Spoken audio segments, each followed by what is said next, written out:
So hi guys, it's Ant Master 5 with you, coming at you from the vinyl basement, get it?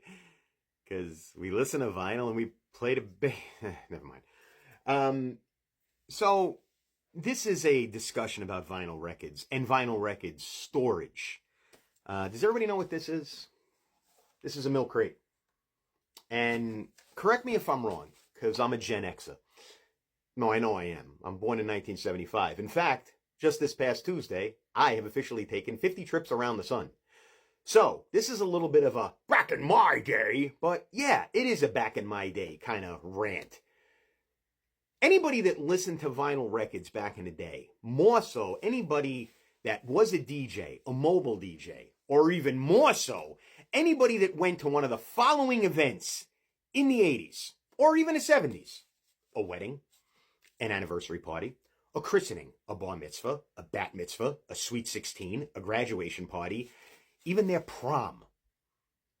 If there was a DJ hired, the DJ was most likely, because these were the days before laptops and the days before CDs. So we have to revert back to a time where we didn't have the compact disc. Or not so much, but the compact disc wasn't like readily available. Because let's face it, by 1988, 1989, that's when everybody really started to get into them. But even upon their launch, you know, the CD player was like ridiculously overpriced. If you remember The Wedding Singer, how much did Glenn Gouley say that he Goulia? How much did he say he paid for one? Like $600. I mean, even so, like I said, even back then, everybody was still doing the record thing. So, I mean, my brother and my sister were doing the record thing. Most of my cousins were doing the record thing. In fact, the beginning of my record collection, because I admit I'm new to the vinyl world, was inherited from my cousins. So, with that being said, let's take the standard milk crate. Do you remember mobile DJs, and maybe yourself, did you store your records in one of these? Hello? Did you see a mobile DJ bring 5, 6, and 7 of these to the gig and set them up like in the area that he set up his turntable? And these is where, but this is where he kept his records. Yes, you do remember it because it happened.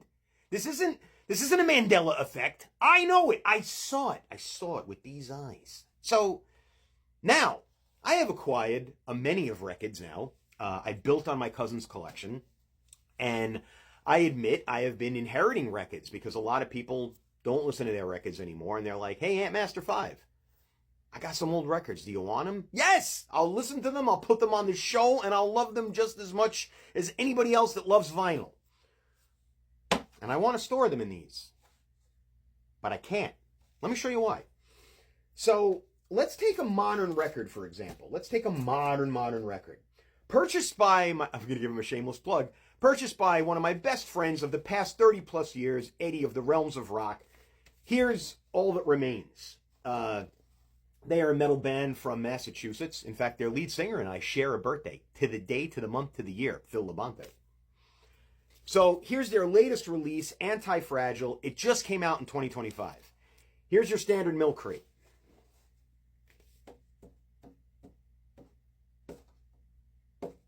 It doesn't fit. It fits vertical. Yes, I said that. But it does not fit the standard way you think it would fit. So you're saying to yourself, well, Ant, that's a modern record. Okay. My buddy Bobby gave me a bunch of old albums. He doesn't have a turntable anymore. He said, you know what? They'll go to a good home. They're well loved.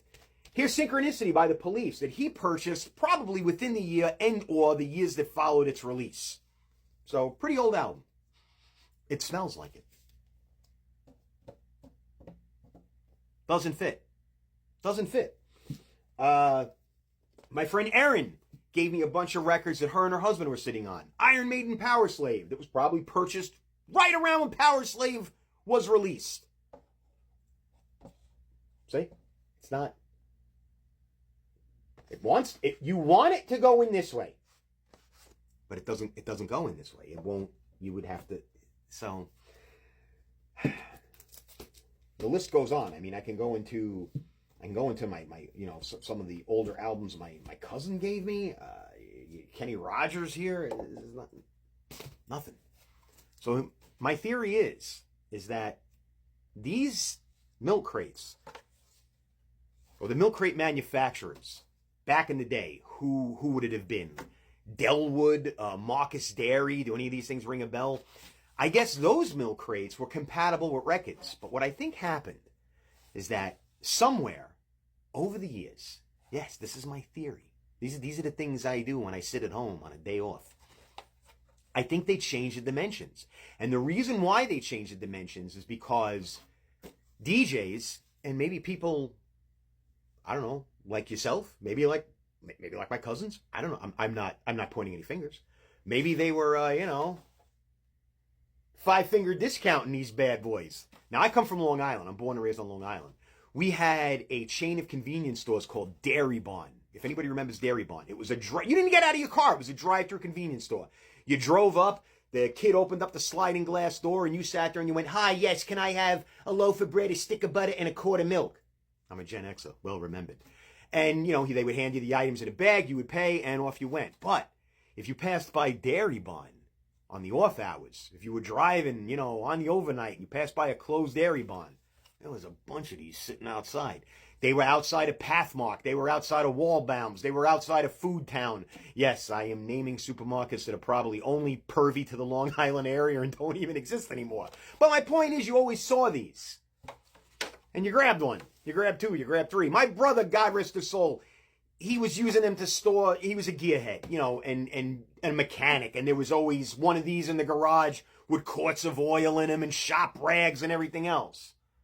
And they're great for that now still. But I think they were losing a lot of these to record collectors and or DJs. So I think they got together in a boardroom and they were like, yes, we need to change the dimensions of these at once. So the ones you are seeing today are off. The dimensions are off by like 1/4 of an inch. And I think they did that to thwart off DJs that were, pillaging them across the lands. That's my theory. Because now I have to, because my record collection is growing and it's growing and it's growing. And I still take donations and they don't get sold. They get loved. Look, see, they get loved. They get listened to. But now I have to start looking into record storage. Because I thought these were cool and I thought they were retro and I love them. But right now, I'm just using these for standard. In fact, my phone right now is stacked on 2 of them that I made into a bookshelf for my office here. So that's my theory. If anybody agrees with me, yeah. But I believe that the modern ones that look just like the ones that you remember from back in the day, they're off by 1/1000th of an inch. There you go.